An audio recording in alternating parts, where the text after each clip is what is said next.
Orang kita yang bodoh atau orang kita yang miskin? Sudah jelas-jelas di negara macam di Taiwan, Hong Kong, Korea, Jepun, Australia, Inggris dan lain-lain itu gajinya lebih besar. Tapi kenapa masih ramai sangat memilih yang bekerja di Malaysia?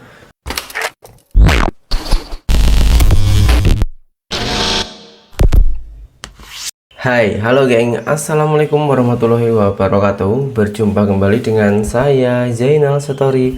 Sebelum video ini saya mulai, gimana kabarnya kalian semua? Semoga semua yang menonton video ini baik-baik saja, dimurahkan rezekinya, selalu berpikiran yang positif dan dijauhkan dari mara bahaya oleh Tuhan yang Maha Esa. Setelah saya pulang dari Malaysia, geng, ramai yang bertanya bagaimana keadaan di Malaysia saat ini. Nah, dengan pertanyaan jiran saya yang seperti itu, otomatis saya tanya balik kan. Kalau ada pertanyaan seperti itu, maknanya dulu-dulu nenek moyang kita, nenek moyang saya atau sekeliling sini itu mesti pernah merantau ke Malaysia. Nah, saya tanya balik, loh, kenapa Pak dulu di sini rame ke orang yang bekerja di Malaysia sana? Asal kamu tahu deh ya, dulu di sini itu, ya kata itu geng, asal kamu tahu geng ya, dulu di sini itu macam satu kampung itu semua merantau ke Malaysia. Macam Malaysia itu sudah menjadi favoritnya orang Indonesia. Malaysia itu sudah menjadi sumber kehidupannya orang Indonesia. Tapi itu dulu. Nah, sekarang bagaimana? Sekarang masih sama, masih ramai ya. Cuman ya ada sebagian yang merantau ke luar negeri macam di Korea, Jepun, macam itu. Itu yang punya modal. Itu pun berawal dari Malaysia dulu. Misalnya kita belum punya uang, nah itu kita merantau ke Malaysia, pas itu balik kan, nanti sudah punya uang baru merantau lagi ke Korea, Jepun, macam itu. Jadi tali loncatannya tetap Malaysia. Malaysia lah yang masih berjasa saat ini, geng. Itu menurut saya juga. Nah, di video kali ini saya akan mereaksi salah satu video seorang perempuan orang dari Medan, geng. Beliau itu juga seorang YouTuber dan beliau bercerita kenapa sampai saat ini masih Malaysia menjadi pilihannya orang Indonesia. Nah, alasannya itu apa? Apakah sama dengan apa yang saya ceritakan tadi? Oke, nggak usah berlama-lama, langsung kita simak saja videonya. Kenapa Malaysia masih jadi pilihan pertama, pilihan utama orang-orang di negara kita ini untuk bekerja ke sana, pemirsa? Ya, bener. sampai sekarang itu jadi pilihan utama. Sebenarnya ada banyak sih, ya, orang Indonesia itu ada yang ke Taiwan, ada yang ke Hong Kong, ada yang ke Arab, itu yang paling banyak kan di Singapura. Semua hampir di seluruh dunia orang Indonesia itu ada. Kenapa? Ya wajar aja. Karena kan Indonesia itu negara yang menduduki peringkat nomor 3 dengan jumlah penduduk terbanyak di dunia kan. Tapi kenapa orang tuh cenderung selalu milihnya Malaysia? Yang pertama dulu, kalau kalian ke Malaysia, kalian nggak harus belajar bahasa. Betul. Itu yang pertama. Kenapa saya dulu tuh pernah mau coba pergi ke Taiwan. Jadi kayak kita kerja di rumah ngerawat nenek-nenek gitu. Gajinya itu ditawarkan itu lumayan besar sekali. Tapi kita itu harus ke Jakarta dulu, kita harus kursus dulu bahasanya, bahasa Taiwan tuh jauh sekali bedanya dengan bahasa Indonesia kan. Khusus belajar bahasa dulu gitu sampai mahir, and then tunggu kalau kita udah mahir baru ada panggilan, baru kita flight lah. Nah, itu yang pertama. Kalau ke Malaysia kamu nggak harus belajar bahasa. Kenapa? Karena kalau kamu pakai aja bahasa Indonesia, mereka itu udah paham di sana gitu. Terus yang kedua, biaya. Sebenarnya kalau kita ke Taiwan, ke Arab, kemanapun boleh saja potong gaji. Tapi biaya ke Malaysia itu jauh lebih kecil. Jadi kalau memang orang yang cenderung itu mau nyari uang, karena memang mau nyari uang gitu, karena nggak ada uang, mereka akan lebih memilih ke Malaysia dulu. Karena kalau ke Taiwan biasanya itu biayanya lebih mahal. Kalau ke Malaysia, sekarang saya tidak tahu. Kalau macam saya dulu, kita 100% memang potong gaji. Udah gitu dia dalam 3.500 saja, dan itu akan dicicil setiap bulannya. Enggak, buat video. Itu setiap bulannya itu akan dibayar itu sekitar 300 atau 320 ringgit gitu. Jadi ngam-ngam nanti 10 bulan habis bayaran kita. Nah itu juga. Terus keberangkatannya itu lebih cepat. Kenapa? Karena kita nggak perlu belajar bahasa ya kan. Udah gitu kita nggak perlu nunggu apa-apa gitu. Pokoknya kalau udah kita masukkan berkas-berkas kita, and then nunggu ada calling visa, medical lulus semua, itu biasanya tuh nggak lama. Paling lama pun kalau memang nggak ada masalah kayak kemarin tuh COVID atau apa segala macam, itu paling lama pun 3 bulan 4 bulan udah terbang. Itu kenapa dia masih menjadi pilihan utama, walaupun kebanyakan gajinya di situ tuh lebih kurang. Kalau kita ke Taiwan, ke Arab, ke Hong Kong kayaknya gajinya lebih besar. Apalagi kalau kemarin ada orang, sekarang kan banyak juga yang dikirim orang-orang Indonesia kerja ke Jepang kan, tapi tengok biaya dia untuk pergi tuh puluhan juta. Ada orang kampung kami ini 4 orang pergi ke Jepang, biaya yang dibutuhkan itu sekitar 8 ke 90 juta.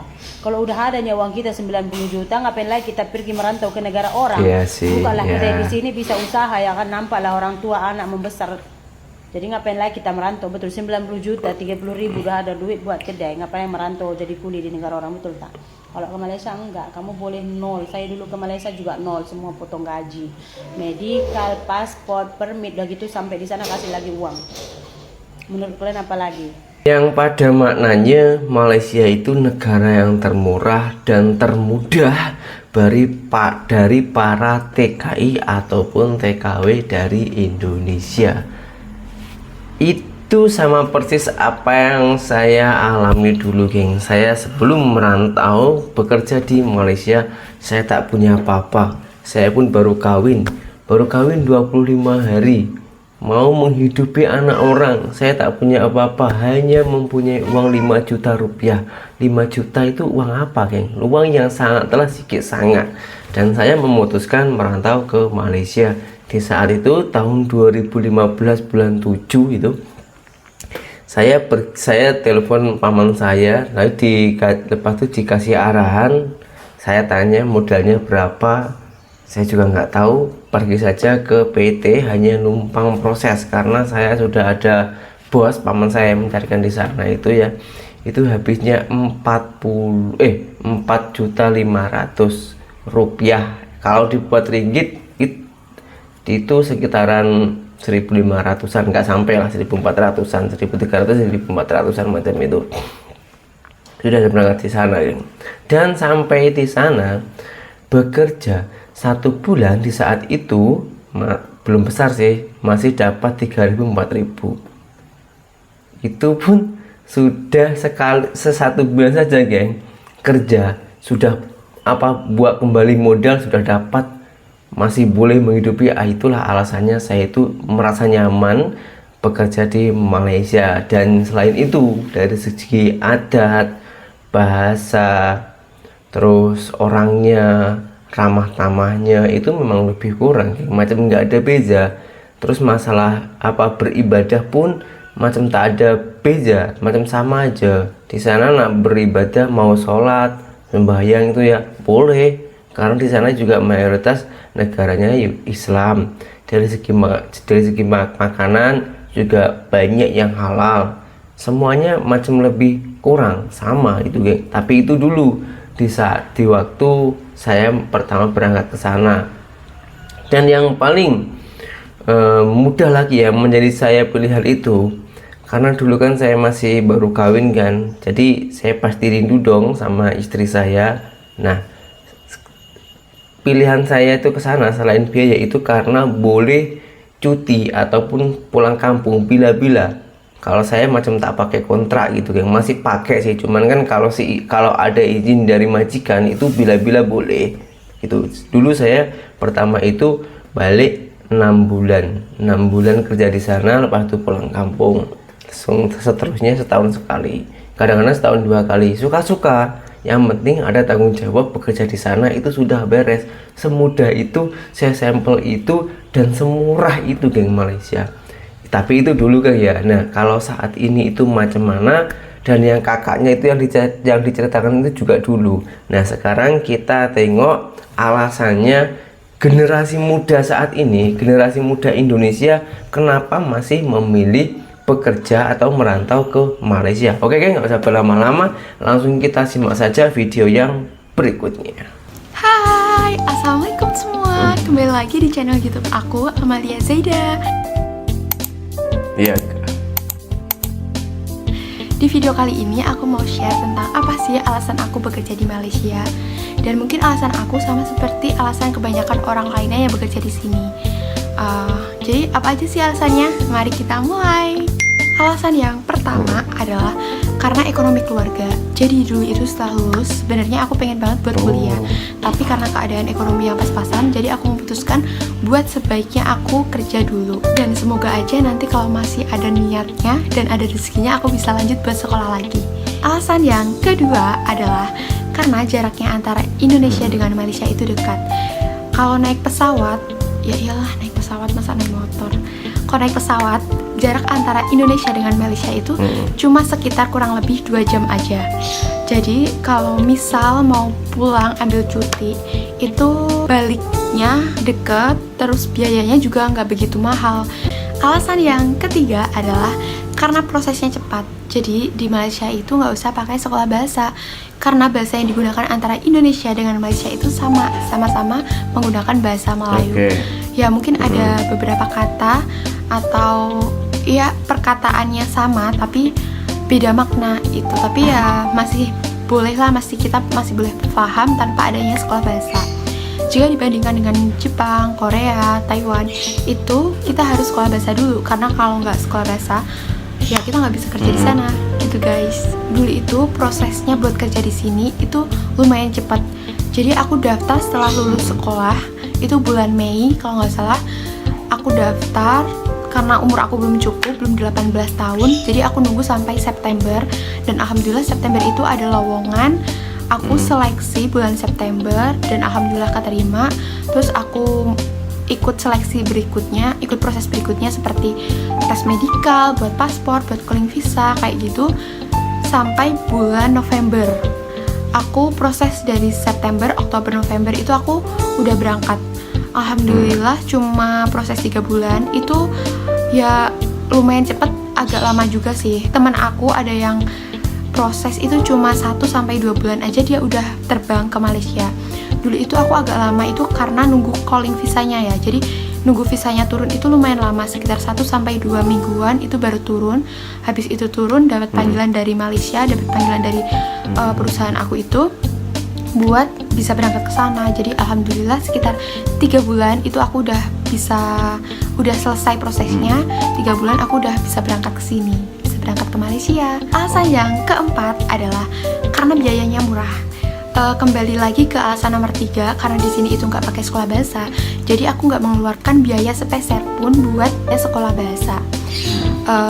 Beda kalau di Jepang, ke Korea, ke Taiwan, itu kan kita harus ada sekolah bahasa dulu biar bisa bekerja di sana gitu.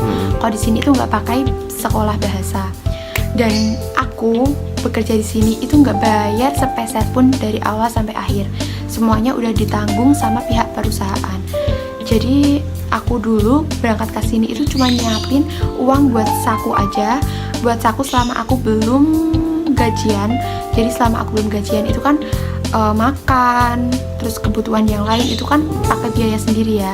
Jadi dulu itu aku nyiapin uang saku buat di sini selama aku belum gajian. Udah itu aja. Yang lainnya udah diurus dan udah ditanggung sama pihak perusahaan. Alasan yang kelima adalah karena biaya hidup di sini itu murah. Kalau menurut aku pribadi, biaya hidup di sini itu ya masih murah. Ya 11-12 kalau sama di Indonesia. Untuk makannya masih lumayan terjangkau, dan enaknya di sini itu banyak transportasi umumnya dan tentunya harganya juga terjangkau. Aku kan tinggal di hostel di Petaling Jaya Selangor. Itu biasa kalau aku berangkat dari hostel ke KL itu cuma bayar 6-10 ringgit aja kalau naik transportasi umum. Ada juga Grab, kalau mau pergi naik Grab itu juga bisa. Tapi harganya agak mahal karena ya selain juga harus bayar biaya tol. Tapi menurut aku biaya Grabnya nggak mahal-mahal banget sih, masih oke juga, masih pas di kantong. biaya hidup murah atau mahal itu biasanya juga identik dengan gaji ya. Biasanya kalau gajinya itu tinggi, identik dengan biaya hidupnya juga tinggi. Dan yang keenam adalah karena gajinya lumayan besar. Di sini aku kerja di Selangor. Selangor itu deket sama Kuala Lumpur atau ibu kota Malaysia. Jadi basic di sini itu ya lumayan lah, mirip-mirip sama di Indonesia. Tapi enaknya di sini itu ada fasilitasnya. Di Indonesia tak ada tuh. Fasilitas tempat tinggal, transport, terus ada buat yang kesehatan juga. Kalau misal sakit, ada kliniknya, itu udah disediain sama pihak perusahaan. Dan karena jauh dari keluarga itu, nanti biasanya jadi gini, aku pengen cepet-cepet ngumpulin uang biar cepet kumpul, biar targetnya itu cepet kecapai. Terus nanti kalau udah kecapai bisa pulang ke Indonesia, terus ketemu lagi sama keluarga gitu. Dan alasan yang ketujuh atau yang terakhir itu adalah karena aku pengen cari pengalaman yang baru. Contohnya ya kerja ke luar negeri gitu. Soalnya dari dulu itu aku gak pernah jauh dari keluarga. Paling jauh itu kelas 2 SMK, itu aku PKL di Jogja selama kurang lebih 3 bulan. Dan di kesempatan ini aku udah merasa besar, aku udah merasa dewasa, pengen cari pengalaman yang berbeda gitu, pengen cari pengalaman kerja di luar negeri itu kayak gimana sih gitu. Dan alhamdulillah aku minta izin sama orang tua kerja di Malaysia, alhamdulillah diizinin.